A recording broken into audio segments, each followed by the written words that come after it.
મારું નામ આત્રોલિયા ઉમેશ, જુનાગઢ કોળી સમાજ આગેવાન। અહીંયા જે આપણે નવનીતભાઈ બાદલિયા ઉપર જે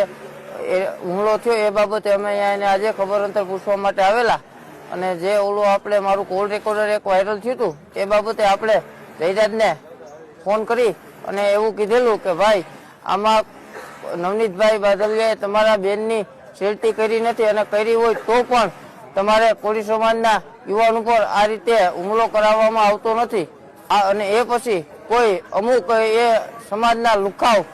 અને એના જે મને ફોન કરીને ગાળો આપે છે, અમુક એવી રીતના બોલે છે જે રીતના જયરાજે ભાષાનો ઉપયોગ કર્યો હતો કે મારે તને મળવું, એ રીતના અમુક એના લુખાવ એ મને એ રીતના ફોન કરીને કહીએ ભાઈ તને મળવું, કાંઈ વાંધો નહીં અને વેલકમ। અને રહી બીજી વાત કે આ કોઈ આહિર સમાજ કે કોળી સમાજની લડાઈ નથી, આ ફક્ત ને ફક્ત આ જે લુખાવ છે એના સામે લડાઈ છે અને જયરાજને એને કે તું તૈયારીમાં રહેજે, તારો વરઘોડો ટૂંક સમયની અંદર જ નીકળવાનો છે। ના એવું કોઈ તો બનાવ નથી બનેલો, છતાં પણ અમુક લોકો જે ફોન કરીને ગાળો આપે એની અમે લીગલ પ્રોસેસ ચાલુ છે અને છતાંય જો આહિર સમાજ એક થયો એ બદલ એનો ખૂબ ખૂબ આભાર। અને આહિર સમાજને કે તમારે જ્યારે માયાભાઈને જરૂર છે ત્યારે તમે એમાં આવ્યા, પણ જ્યારે તમારા જ સમાજના આગેવાન એવા હીરાભાઈ જોટવા અને